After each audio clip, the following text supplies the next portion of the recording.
Hello, everybody. Welcome to today's National Sewing Circle live Q&A. My name is Leah. I'm your moderator today. And before I officially introduce today's answerer of the Q&A, just a couple reminders from me. So first of all, if you didn't join us last week, we had an entire week of fun projects, two of which were from the National Sewing Circle. It was our Made with Love mini-series, and we had Emily Steffen and Mr. Domestic with two of those projects from last week. So check out the link in the description if you would like to go back, get those free patterns and projects, and also access those video live demonstrations from last week. We had a ton of fun, and we would love for you to jump in and enjoy it yourself. Also, this is a Q&A. We want your questions so that you can get your answers, and that means check out the chat box. So it should be below your video player or in the chat on Facebook and YouTube, and we'll get to as many questions as we can in the time that we have today. Now you have the questions. She's got the answers. I'm going to bring on Nicki LaFoille here. Hi, Nicki. How are you doing today? Hi, Leah. Hi, everyone. I'm great. I've got no complaints. I'm happy to be here and start talking about sewing with everybody. All right, fabulous. Is there anything you'd like to update us before we dig into the questions? What have you been up to? Any projects that you've got in the works? Let's see. The next fun project I have coming up is going to be on the National Sewing Circle Facebook page in March. I'm doing a pouch makeup bag, and I'm using laminated cotton. So that is going to be super fun. Even if you're not interested in having a makeup bag, we'll talk about what laminated cotton is and how to use it. So you can tune in and learn a little bit about that and take that into whatever project you want to do going forward. All right. Well, that sounds great. Something to keep an eye on in the future. But in the meantime, we'll start to get to some questions now. Like I said, if you weren't with us at the top of the hour, Nicki is here to answer all of your sewing questions. So go ahead and drop them into the chat box, and we will get to as many as possible. We're going to start here with Sheena's question. Sheena wants to know how often you need to oil your machine. So oiling your machine is, it's not as common as some people might think it is. So a lot of the modern machines like my FOF Passport 2.0 here don't require you to manually oil it at all. It's kind of self-lubricating. Some of the older models of machines like vintage Singer machines, things like that, might require intermittent oiling. But if you have a machine manual for the machine you have, it will tell you specifically if you need to oil it or not. So look through your manual. If it doesn't say anything about oiling, you probably don't need to oil it, and it would actually be detrimental to your machine if you tried to go in there with some oil. If you don't have a manual for your machine, if it's a vintage one that you picked up at like a thrift store or antique store or something, you can search online for somebody who either has a manual or has some information on it. Just type in the machine manufacturer, the model, or the year if you have it. Type in that keyword with the keyword of oil, or do I have to oil, or some combination of those keywords. And a lot of times on forums you'll find some information about that. But the short answer is, for most home sewing machines nowadays, you don't have to oil them at all. Okay, hope that is helpful information, not just for Sheena, but anybody that's curious about caring for their machine. Let's move on to Carol's question next. So Carol just downloaded a pattern for a handbag, and it calls for plastic mesh. So Carol's not sure what that is and where she can buy it. What have you got? So plastic mesh, so it's not like tulle. It's not the really hard stuff that people use for like cross stitch. It's kind of like it's like plasticky but still flexible, and it has holes in it, so it's see-through. I've seen it in black and white. I don't know if it comes in other colors, but it's for like if you have a handbag that's got little like cutouts, kind of. It allows airflow, maybe for like a gym bag or something, but it's it's not like a woven fabric or anything. It is mesh. I think you could probably look for it in like a Hobby Lobby or like a, craft store. Probably not in like rolls or anything, probably in packages of sheets.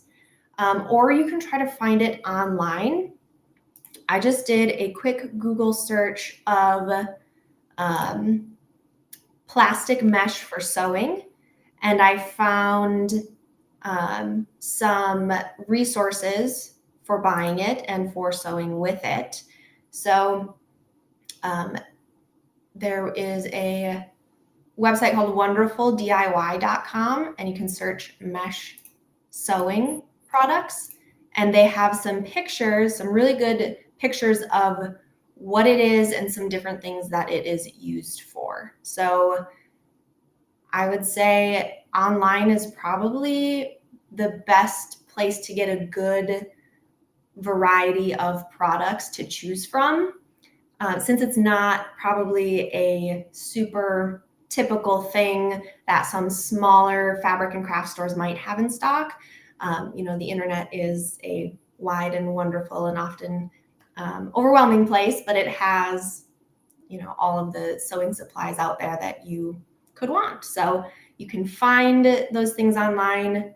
Plastic mesh for sewing is a good keyword to find that product.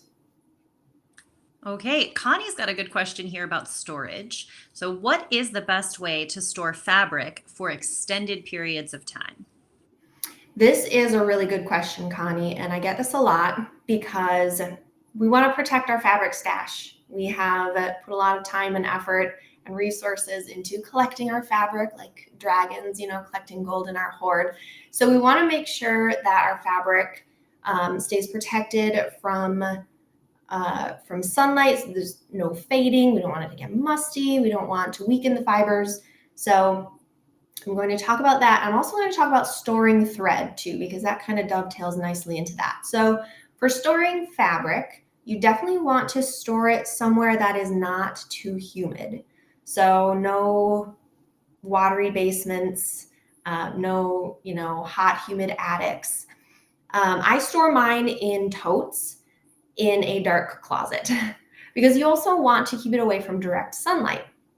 And that is not a problem for me because I don't have very many windows in my sewing room. But for some of you who are lucky enough to have beautiful windows and natural light in your sewing room, keep that in mind. You want to keep it away, keep your fabric and your threads away from direct sunlight because the UV light can damage the fibers and weaken them and also bleed color. You'll know if you have any pictures on your walls, or if you have like a picture on your wall and then you take the picture down and you see like the paint behind it is a much more vivid color than the paint around it. Sunlight will do that. It will leach and it will bleach colors. So protect your fabric and threads from that. Protect it from humidity. And also, this is kind of more of like an organizational tip, but I find it super helpful to fold my fabric and, fold it into like a square or a rectangle. And instead of stacking them like on top of each other, I turn them on their sides and I kind of slot them into my tote, like files in a filing cabinet, so that I can see the edge of it and I can see, the color and the pattern, so things don't get buried. So I have, my fabrics in their little filing cabinet and I have like 2 layers of it. So I can get to the bottom layer a little bit easier than if things were just flat stacked. Side note, if you have leather, faux leather, vinyl, things like that, that you don't want to put creases in, rolling those fabrics, you might have to put one fold in it to fold it in half or in thirds, but then rolling it to have like a little roll is better because it decreases the amount of folds and the amount of creases that you're going to put in those fabrics. So there's a good tip for that. And a lot of those tips for keeping away from humidity, keeping away from UV light, also goes for threads. There's a product that you can put on your threads. Ashley and I would talk about this, and she would always remind me of the name of the product, but it was like, it comes in a little bottle that looks like Fray Check, which is really dangerous. You don't want to put Fray Check on your threads.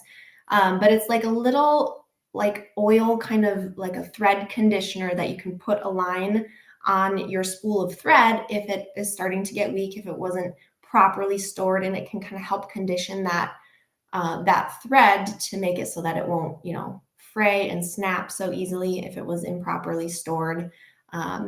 If you search like thread conditioner, you'll probably find it. But if you find you have a thread that you inherited from someone, or if you have your threads on a wall in direct sunlight and you're like, oh no, that is a product that can help you save your spools of thread if they were starting to get weak.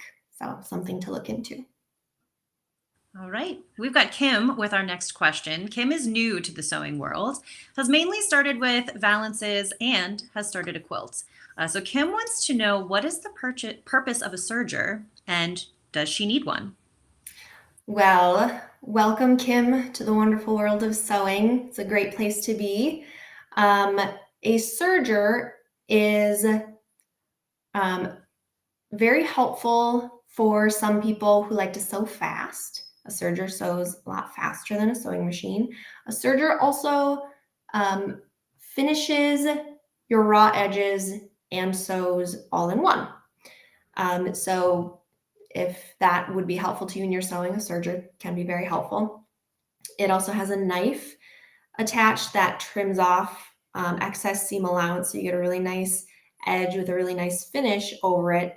You can have a 3-thread or a 4-thread overlock stitch, and it's great for sewing knits because that serger stitch has stretch built into it, so you can zip off some seams on knit fabrics and not have to worry about the edges, not have to worry about using a stretch stitch. It's all in one. I will say I don't use a serger. I have one. I don't have enough room in my sewing room to have it out all the time, so I just don't use it. And I just use stretch stitches on my machine, and I finish my seam allowances, which can be an extra step, but I don't mind it. It's not hard. It's not super time consuming. So I'm happy just using my sewing machine. So a serger is not necessary ever, I don't really think, but there are benefits to having one and to using it. Serger can be kind of intimidating to people because it's got 2 needles and 2 loopers. So you've got 4 spools of thread, up to 4. You can have 3 or 4 sitting up here. And, the thread paths for all of those can be kind of intimidating, but there are some great videos on nationalsewingcircle.com and also on craftsy.com. I watched some videos on sergers, which can really take the mystery out of it and make them really simple to use. A serger can also, you can do kind of a lot of decorative things with it. Amy Allen, I think, has a really great class on Craftsy about different thread combinations on your serger, different decorative applications. And she kind of goes over a lot of the settings on the serger. So if you're looking for more information on a serger, that class on Craftsy by Amy Allen is great. You can look on National Sewing Circle for videos. It's a long answer. The short answer is, the benefits of a serger that I mentioned before, but you don't need one. It can be very simple as you are getting into sewing and building your skills. I would say just focus on the machine that you have and learning all of its utilities and building on your skills in that way before you jump up to a serger, if you decide you want to jump up to a serger. All right, we're not going to move off of sergers just yet because Tracy just tossed in a comment. Tracy was told if you serge, you still have to sew the edge. Didn't agree with this woman. So what do you think about what Tracy was told there? I would say you don't still have to sew the edge because, maybe she was talking about a different combination of threads or something, or not using the loopers. But if you have 3 or 4 thread serger, the loopers are what wraps around the edge of the fabric. So you, as you're sewing, the needle threads sew your seam, and the looper threads loop over the raw edges of your fabric. So those raw edges of the seam allowances are encased, and you don't need to do anything else to them. All right. And one final thing about Sergers, our team has, I know you mentioned some links, our team has dropped one of them into the comment box. So if you are somebody that is curious about Sergers, there's a great download for how to serge and serger techniques. That link is available for you in the chat box. For now, we're going to move away from Sergers, though. We're going to talk about skirts for a moment. So Gladys has a question here. How would you sew an elastic waistband to a skirt? So elastic waistbands are a really great way to finish off the waistband of skirts, shorts. It's really easy. You don't have to do like a zipper or a button or anything. So it's a really great way to make it just easy if you're starting sewing skirts, or if you just want a nice, easy, comfortable waistband. And there are some really cool options for fun decorative elastic waistbands too. So it depends on how you want to do it. You can stitch a casing at the top of your skirt, either by leaving fabric at the top of your skirt and folding it down, or stitching a separate casing on if you want, and then threading your elastic through that casing.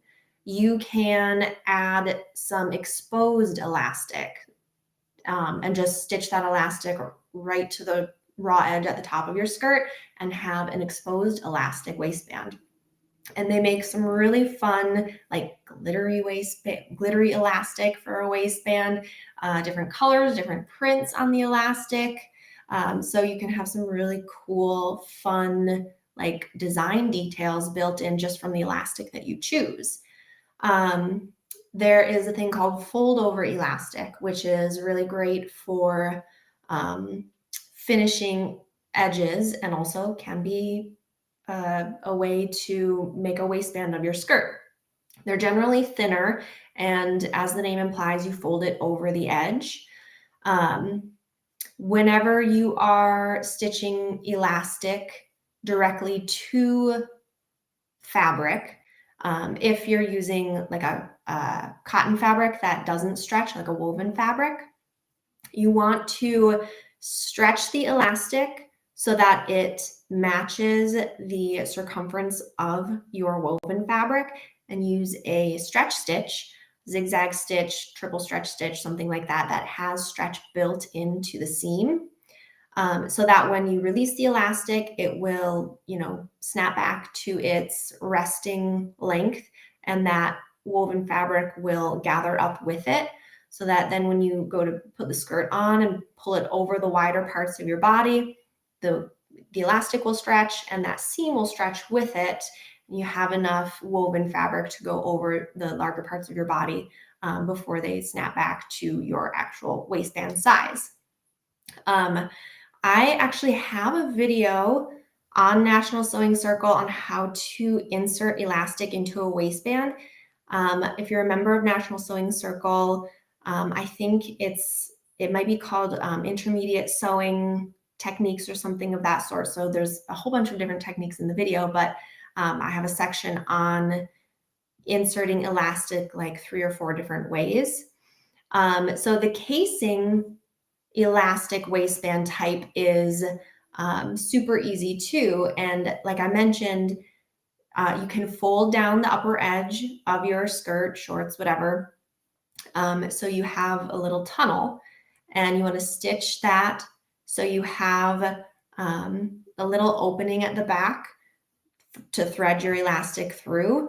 Using a safety pin or whatever, thread your elastic through, join the ends of the elastic, and that way that elastic sits in your waistband casing. Your woven fabric is generally wider in circumference than the elastic, so it creates that gathering effect, and that way you also then have enough fabric to go over the wider parts of you, and that elastic then gathers it back into a waistband. So check out those videos to get more of a better visual than just my hands, but hopefully that gives you some ideas to start thinking about for different types of elastic waistband applications too. Right, some great starting points there. Let's go to Jess's question next. So Jess asks, according to Google, I found a tatting shuttle in my grandma's old sewing kit. Have you ever used one of those, Nikki? A tatting shuttle. I have not. I have heard the term tatting, and for some reason, I think it's like when you have wool and you like do that to it, or is that like felting? That might be something different. I don't know. That's going to be a Google search for me now because I'm curious. The only experience I have with tatting is when I was in the musical Cats, there is a line about it, Oh, which is the most random thing. I know it's a sewing type thing, but I also would have to Google this. So I would go ahead and say, if anybody is familiar with the tatting shuttle, if you want to drop a comment in about it, feel free. We could crowdsource this one a little bit, but also looks like we'll get to look something up ourselves here after this. totally. All right, let's do Jan's question next. Jan wants to know if you have any tips on draping. Doesn't know where to start with the shape of the fabric before I start draping a dress. Just a square? What do you think, Nikki? So draping, aside from like a class I took in college a million years ago, I don't do draping a lot. I'm more of like a flat pattern girl. So draping, I seem to recall like you want to make sure you have a lot more fabric than you think you need in order to drape it on. If you have a dress form, that's the ideal way to drape, so you can pin things up onto that dress form. I guess it depends on kind of what type of garment you're doing.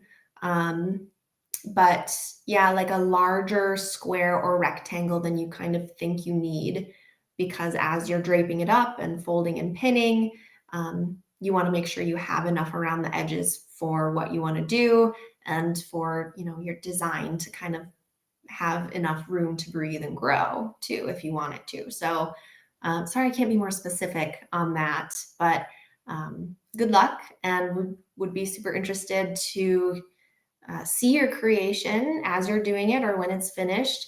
I think draping is such a magical thing because you have, a piece of fabric and then you can kind of fold it up to create these beautiful, like waterfall drapey effects. It's gorgeous. So good luck. All right, let's go next to Carol's question here. Carol was looking for what type of fabric should she look for to make headbands, and how much elastic by percentage should it have? And then also, do you have a good source for fabric recommendations? So for headbands, this is kind of like a subjective thing too, because some people are okay with a lot of like a higher elastic percentage kind of stretching tightly around their head. And some people just aren't comfortable with that, gives them a headache. So I think that kind of depends. And it depends on maybe what style you're doing too, because sometimes the headbands are like a buff type headband, which is just, a rectangle tube, or a little rectangular like tube that then can kind of get scrunched up to make a headband. As for elastic percentage,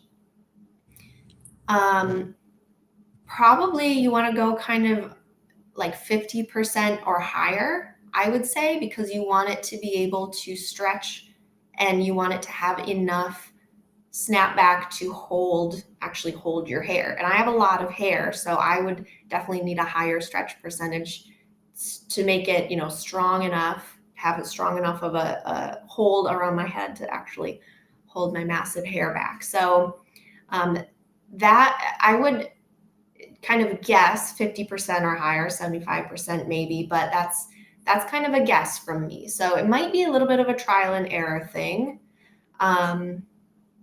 But as for a good source for fabric. A source for knit fabric that I love is girlcharlie.com. It's GIRLCHARLEE.com. They are a purveyor of all knit fabrics, and they have absolutely gorgeous selection. And what I love about them is they tell you the stretch percentage of the knit fabric. They also tell you the weight of the fabric in ounces. And when you see that ounce weight below the fabric, that means you take a square yard of the fabric and weigh it. And that is the ounce weight. So a 9-ounce weight fabric is going to be quite lightweight. An 11-ounce fabric is going to be like a medium weight fleece or something. And then you can get up to like a 13-ounce, which is a little bit heavier weight. So you get more information from the online listing, which when you're fabric shopping online, it's so difficult already because you can't get your hands on it. You can't see the actual color of it. And some online retailers just say like lightweight, medium weight, heavyweight, which tells you almost nothing. So having that number, that ounce weight, is super, super helpful. So check out girlcharlie.com. They're fabulous. I've used their knits to make shirts, hats, all kinds of things. So they're fabulous. So hopefully I answered at least part of your question, Carol. All right, let's go to Penny's question next. Penny has a question that's near and dear to my heart. Perhaps Penny also has a dog that might have enthusiastically greeted her at some point, but Penny has a down puffer that has a tear in it and the feathers are coming out. How can I repair this? She wants to know. So I just did a repair like this on my friend's jacket too. He also has an enthusiastic dog. So I did this just with a little hand sewing. It was a small tear, so it was kind of easy, but I just cut a little square of interfacing. So if you have interfacing or stabilizer, or even just a square of like a stable cotton fabric, just to have something to put behind that tear to help your hand sewing needle stitches bite into and hold that together. Because a lot of times these down puffer jackets are that that material that's kind of lightweight. So you want to have something stable that can hold that stitch that you put in. So if your jacket can withstand a little bit of heat, check the tag. Not all of them can. Some say do not touch this with heat. You can use a fusible stabilizer behind that tear.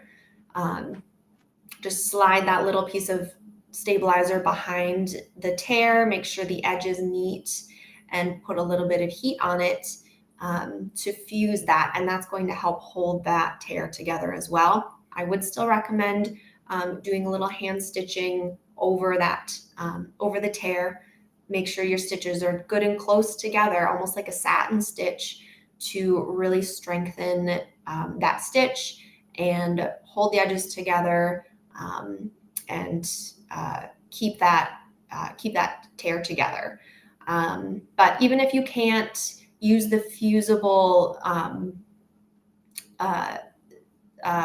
utility of the stabilizer, you can still put that stabilizer behind and just use it as a little piece of stability for your stitch. All right, good luck. I know that's always a bummer when you've got your feathers puffing out everywhere. All right, Kimberly is in next. Kimberly is another viewer that is new to sewing and has loved working on clothing so far. So Kimberly has just finished a dress with woven fabric and would love your advice, Nicki, on finishing the seam allowance so that it does not fray. Awesome. Yes, Kimberly. I'm a garment girl too, so I love sewing garments. It's such a fun world to get into because as long as you know how to manipulate fabric a little bit and use your stitches on your sewing machine, like the world is your oyster. That's what I always loved about sewing. So as to your question, how to finish the seam allowances so it doesn't fray. Yes, you absolutely should finish off those seam allowances for woven fabrics. Some fabrics fray way more than others. But it's always a good idea to finish them on garments because you're going to, in most cases, be throwing your garments in the washer and the dryer. And the agitation of that can really make those raw edges fray. You get nasty, gnarly thread nests on the inside of your garment if you don't protect those seam allowances. So you can get really fancy with your seam finishes, or you can just go straight up like bare bones utility stitches, which is what I do a lot of times because I want to get going on the next project.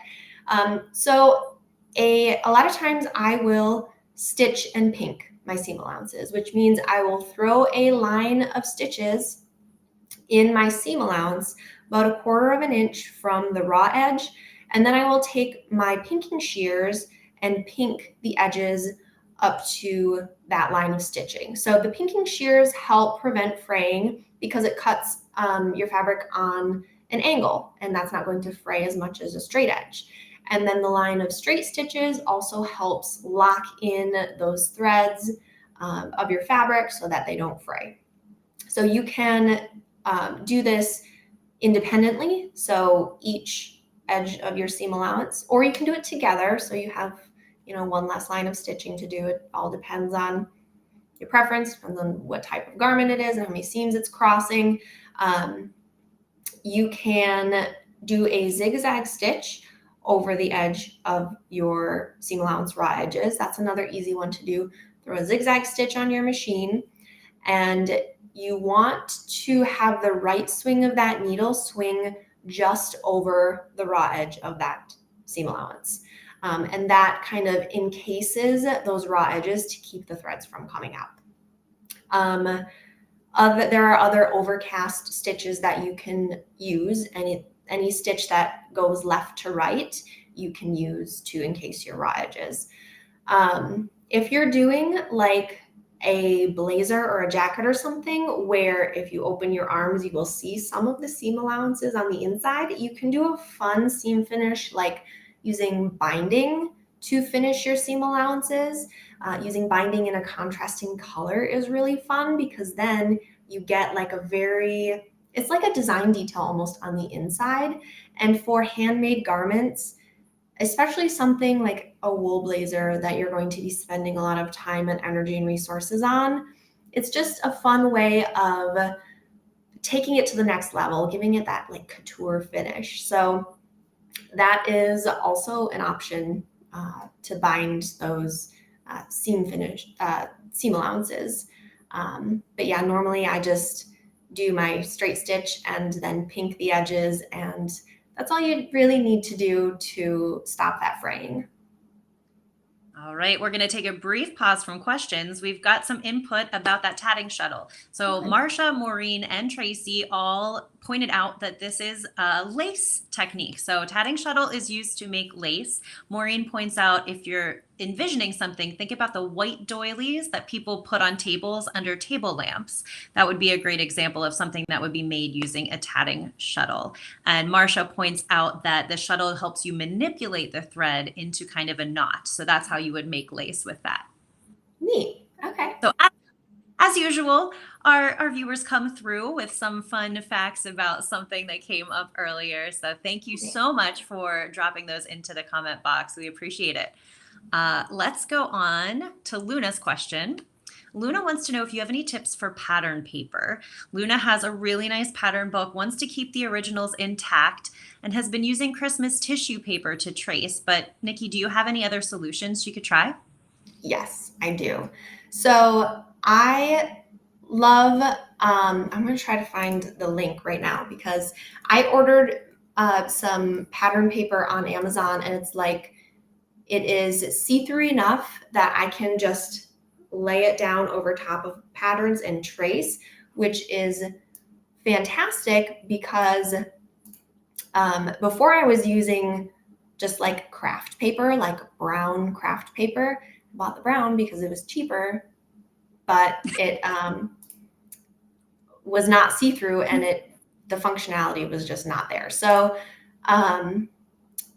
I think it's called tracing paper. Like maybe it was called Swedish tracing paper.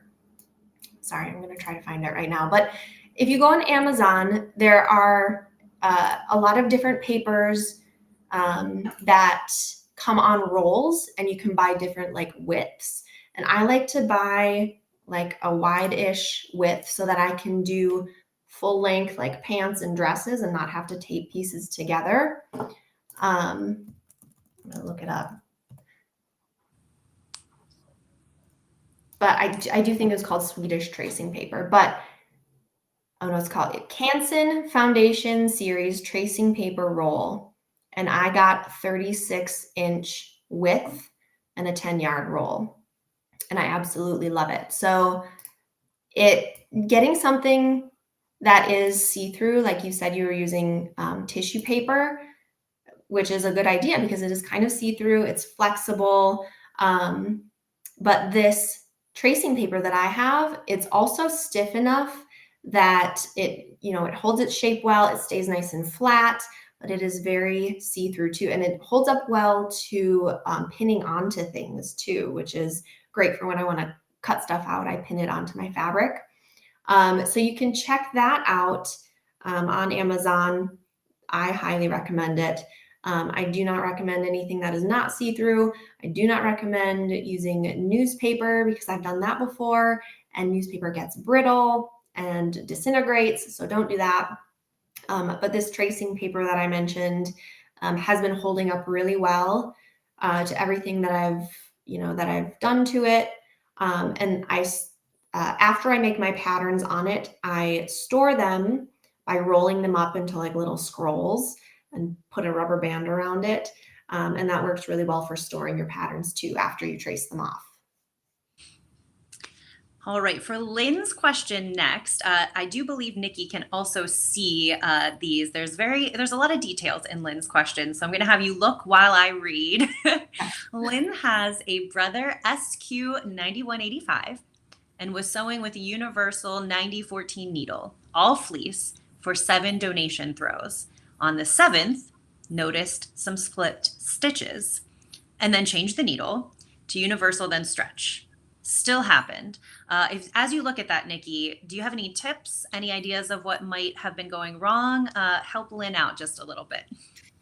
So the first thing that comes to my mind is sewing 7 fleece blankets is going to create a lot of lint and debris that comes off as you're putting this through under your presser foot. So skipped stitches or slip stitches might be because of a tension issue, because of buildup of debris in somewhere in your machine, either in between the tension discs or somewhere in under the throat plate around the bobbin.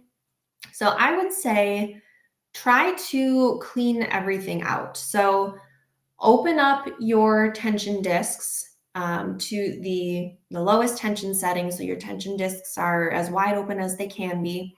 Take a piece of stable cotton woven fabric, fold it in half, and kind of floss out between your tension discs to kind of get any dust, debris, lint that might be built up in there. Clean that out.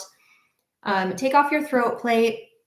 Your sewing machine will come with a little brush. You can use that brush to get in the bobbin area and swizzle out any of the chunks of stuff that get fallen down in the bobbin area under the throat plate, because fleece is one that releases a lot of lint after you cut it, and as you're moving it, handling it, sewing it, as it's going under the needle, over the feed dogs, a lot of stuff gets released. So try that first, and hopefully that will help.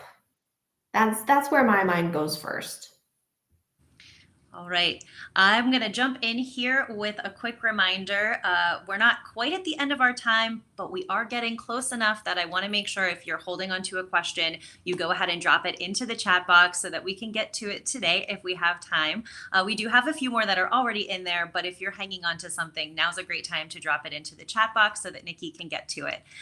With that said, we're going to jump right back into Jalen's question next. And Jalen asks, is there a step that I need to add when I'm doing my buttonholes? This is for a knit sweater that Jalen is turning into a cardigan. Okay. So having like a knit sweater and then cutting it to make a cardigan, that's super cute. So when you are making yourself a button placket in any fabric, any form, you want to use a little bit of interfacing behind your buttonholes.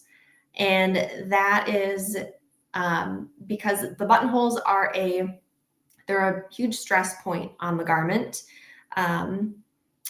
If you're going to be, using your buttonholes, if it's like decorative, it's not as big of a deal. But I think using a little bit of interfacing behind the buttonhole, especially if you're doing a buttonhole in knit fabric, can also just help those threads lay down nicely without stretching the fabric out so that you don't get like a weird wavy buttonhole and everything will lay nice and flat. So it doesn't have to be like a stretchy tricot stabilizer or anything. It can just be like a normal lightweight stabilizer, just a little square just behind that buttonhole area.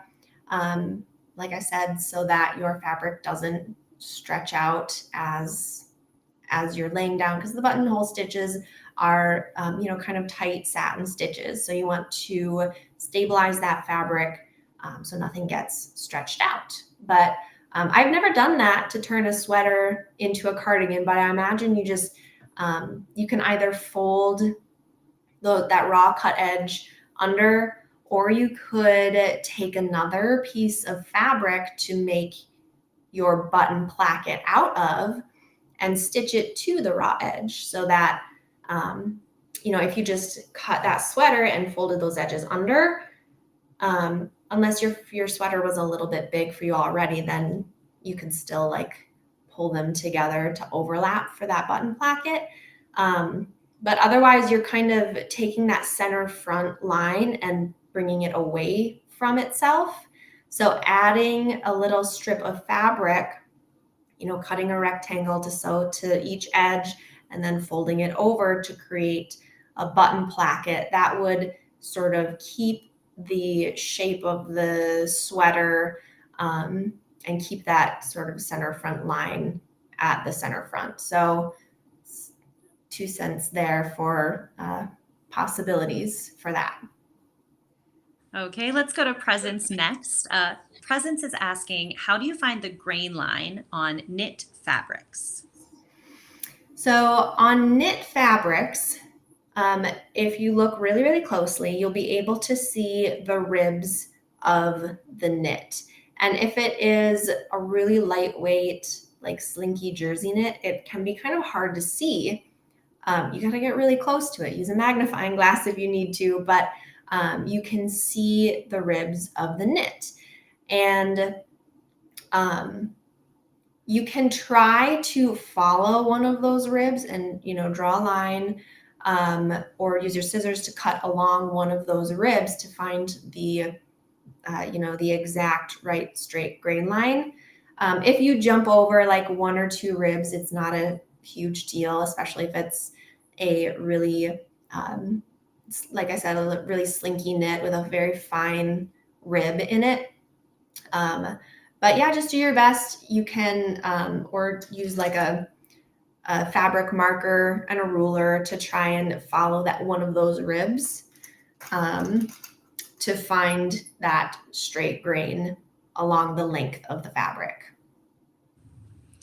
Okay, we have a request in here from Barbara. First of all, Barbara is suggesting, this is going back to the pattern paper question, that you can use a knit fusing pellin on the pattern pieces, and it stabilizes the pattern, can be marked through for pattern marking on your fabric, but also has a request if, Nikki, you can type in the name of the tracing paper that you called out into the chat box so that people can find it, either now or maybe after we finish off with our live, whatever is easier. I know people probably might be searching that after we are done here today.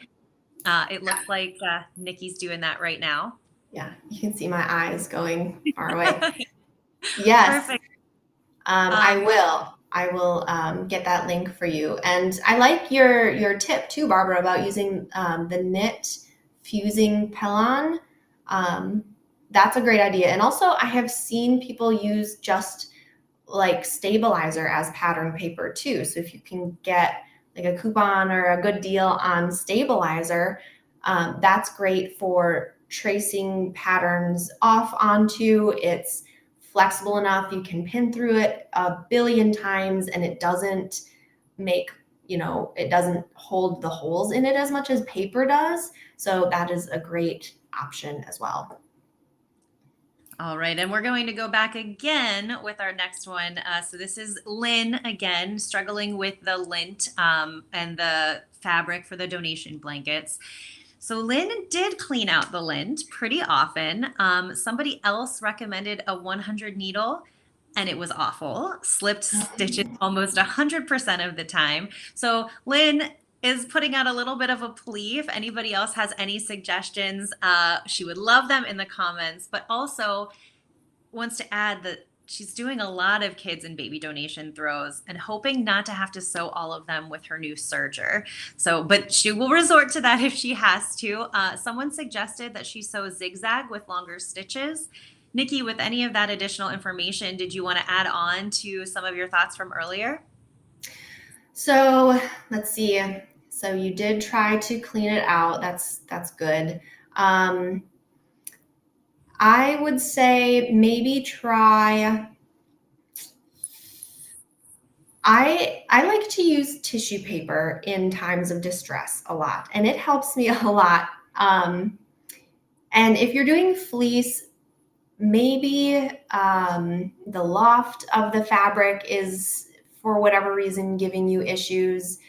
And putting a layer of tissue paper over your fabric can help it slide under the presser foot, and help help the needle and the bobbin thread make that connection on the bottom if it's sliding a little bit easier under the presser foot. So that tissue paper is my go-to sometimes for troubleshooting issues. And if you haven't changed anything else, if you haven't changed the thread that you're using, if you're trying to use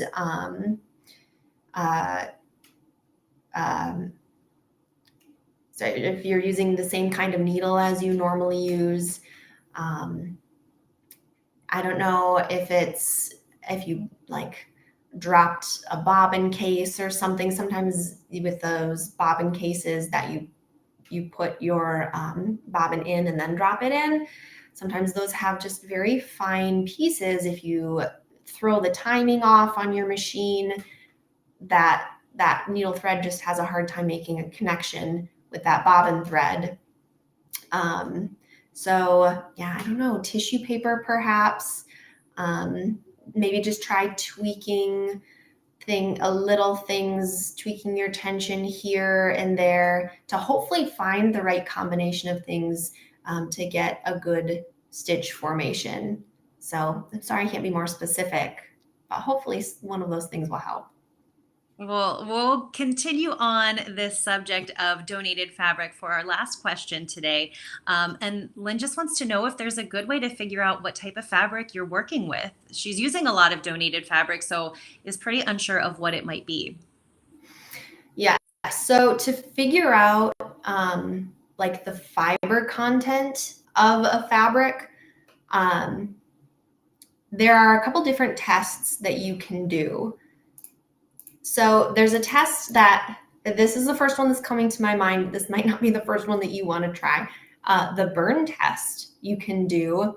And so if you burn, to pull out a fiber or a thread from the fabric, if you burn it, the smell can tell you the fiber content, the way it burns can tell you the fiber content. And I'm trying to remember if it was like cotton fabric that smells like burning hair, or I don't remember if it was cotton or if it was like polyester. So, but you can Google search the burn test, the fabric burn test. That's the one that sticks in my mind because it was so much fun to do in college. And I know some of the synthetic fibers will, instead of burning, they'll kind of melt, and that can give you a good clue as to what the fiber content is. And there are other, discerning qualities from doing that test that can help you narrow down what fiber content it is. So that's the one test that I remember doing. There might be others too, and you can do a quick Google search on that, how to identify fiber content.